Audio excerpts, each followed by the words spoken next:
Hi there. I just wanted to come up here and express a vote of no confidence ultimately in our justice system on the basis of the fact that we get trials, and when we get a trial, it's a trial where we're judged ultimately by our peers.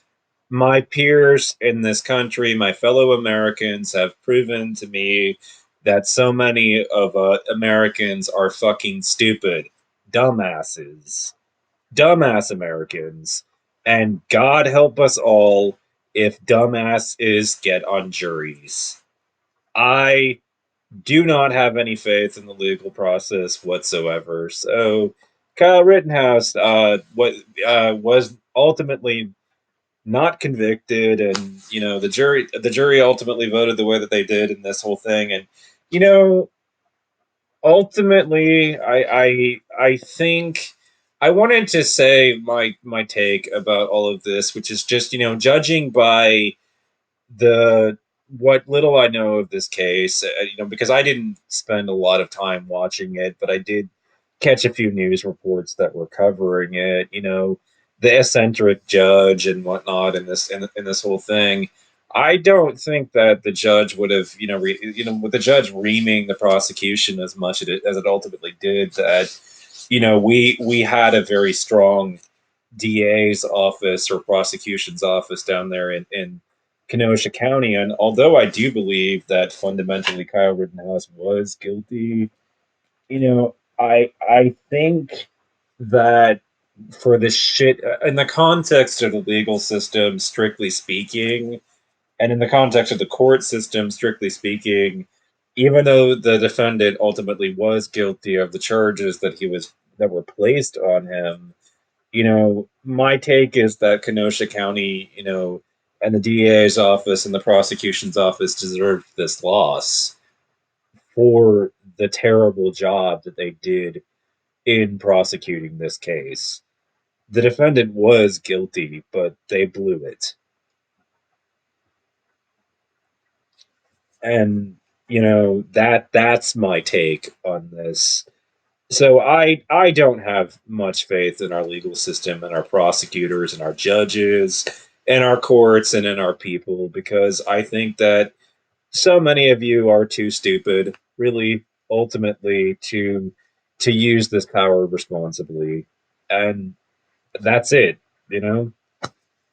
Um I think that I have kind of said my piece about this. I know that so many of you are going to be incredibly offended by it, but I don't think that it ultimately needs that much defending. I mean, if you look out there, you can find countless examples of dumbasses who live in this country. Stupid Americans are, every day and everywhere.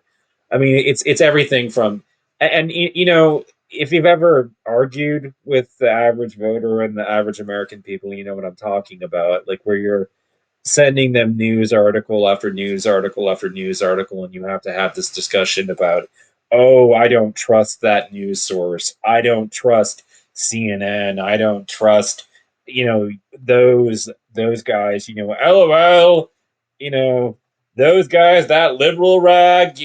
Where you have to think in order to give that response that this person thinks that journalists and people who spent 4 years at least 4 years of their life pursuing a degree in journalism are in the tank for the Democratic Party and are doing everything they can to produce propaganda without any fact checking, without just baseless claims are being launched on CNN and MSNBC. And the thing is, to think that kind of thing, you have to be living in a very scary world mentally and be very paranoid.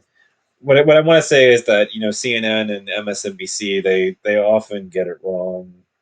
It's true, like they're not flawless messengers, but there is a system of accountability when those guys fuck up a news report and get it wrong that just it doesn't exist to anywhere near the same extent on an outlet like Fox News. And these people literally believe anything that isn't biased towards the right is engaged in a grand a grand conspiracy of the left, a vast left wing conspiracy.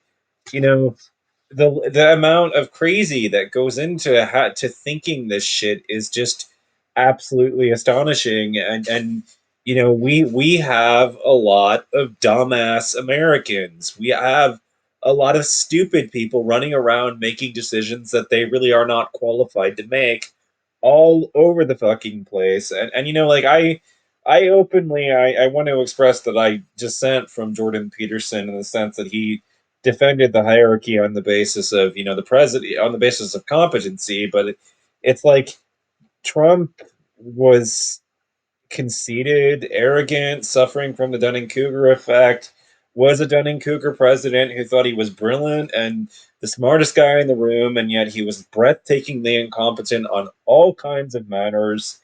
And that was the guy that was at the top of the fucking hierarchy in politics. Like how is it defensible, the idea that we live in a system where the hierarchy, the social hierarchies that exist, are on the basis of competency, when ultimately, back just a couple of years ago, we had an incompetent buffoon in the White House as the highest, most powerful office in the land. I mean, none of this ultimately computes in a fundamentally sane way. So, ultimately, no, I don't believe in the justice system. I think that, like I said, the American people are too stupid for it. And the Kenosha DA's office and all those people, they fucking suck. Okay, the DA's office did a fucking terrible job of prosecuting Rittenhouse and should feel awful about all of this. People heads should roll for the fucking big trial that they put on ultimately, and and failing to get this one done. I mean, there should be a system of accountability there. They didn't get it done, so somebody should be fired.